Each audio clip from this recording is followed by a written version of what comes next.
بحمداللہ تعالی اگلی قسط میں ہم نے قسط دوم میں تخلیق انسانی اور سائنس کے متعلق بات کی تھی۔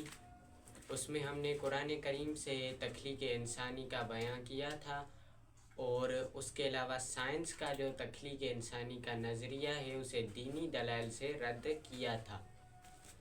سائنس سے اعتراض نمبر 3 بیان کرنے سے پہلے میں ایک کانسیپٹ سائنس کا بیان کرنا چاہوں گا جو کہ ہے کلاسیفیکیشن سسٹم۔ کس طرح سے چیزوں کو کلاسیفائی کیا جاتا ہے، جانداروں کو درج کیا جاتا ہے سائنس میں کہ فلاں فلاں ہمیں ملا ہے، ہم نے فلاں فلاں دریافت کیا ہے۔ اس کو میں نے اگلی قسط میں تھوڑا سا مختصر بتایا تھا، ابھی تھوڑی تفصیل سے بتا لوں کہ اس میں ٹوٹل 7 لیولز ہوتی ہیں، 7 درجات ہوتے ہیں۔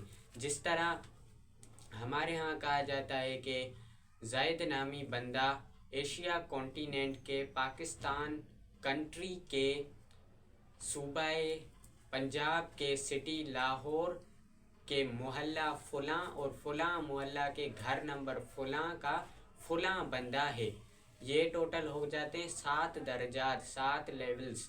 اسی طرح سائنس میں بھی 7 درجات ہوتے ہیں کسی بھی چیز کو شمار کرنے کے لیے۔ سب سے جو بڑا درجہ ہوتا ہے اوپری، جس طرح ہم نے کہا کانٹیننٹس وغیرہ، ایشیا، افریقہ، تو وہ ہوتا ہے کنگڈم، اور ٹوٹل 5 کنگڈم ہے سائنس میں۔ ان 5 کنگڈم میں سے ایک کنگڈم ہے اینیمیلیا اور دوسرا ہے پلانٹی۔ اینیمیلیا میں وہ جاندار شمار کیے جاتے ہیں جو کہ جانور جیسے ہوتے ہیں، ان کی بائیولوجی جانوروں سے ملتی ہے، اور پلانٹی میں پودے وغیرہ شمار کیے جاتے ہیں۔ پھر انہی میں سب میں درجہ نمبر 2 ہوتا ہے۔ اگر ہم نیچے سے اوپر چلیں تو درجہ 6، اور اوپر سے نیچے آئیں تو درجہ جو دوسرا ہوتا ہے وہ ہوتا ہے فائلم۔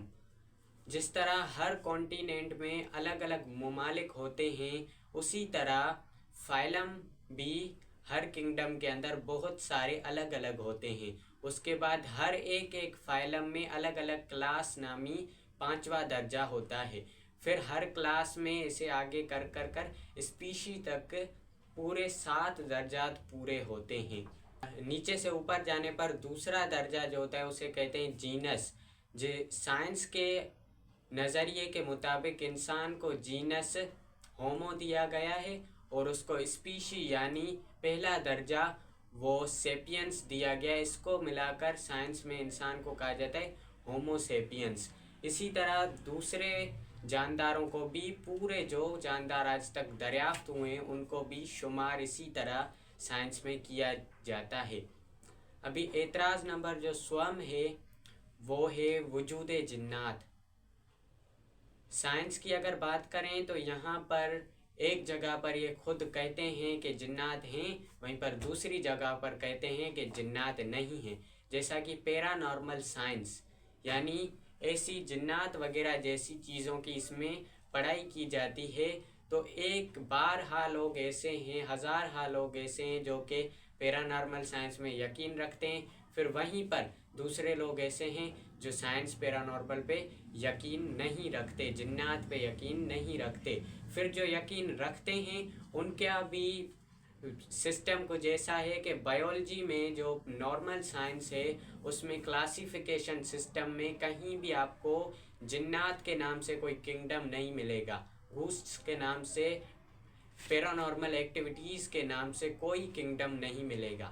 اگر آپ یقین رکھتے ہیں تو پھر آپ کو یقیناً وہ جاندار ہیں، وہ بھی زندہ چیزیں، ان کے لیے کنگڈم بنانا پڑے گا۔ اور پیرا نارمل سائنس میں باقاعدگی سے آج بھی مقامات ایسے ہیں، کتب ایسی لکھی ہوئی ہیں جو انگریزوں نے، کفار نے لکھی ہیں، مگر ان میں وجود جنات سائنسی طور پر ثابت ہوتا ہے، تو پھر آپ کلاسیفیکیشن سسٹم میں جنات کو کیوں نہیں لا رہے؟ انہیں بھی تو درج کرنا چاہیے نا۔ وہ الگ بات ہے کہ جنات جو ہے نا ہم ایک ایک کو پکڑ کر اس کو درج نہیں کریں گے، مگر جتنی ہمیں معلومات فی الحال ملی ہے، جو سائنس کے ذریعے آپ کہتے ہیں، تو آپ کو سائنس کے ذریعے جو معلومات فی الحال ملی ہے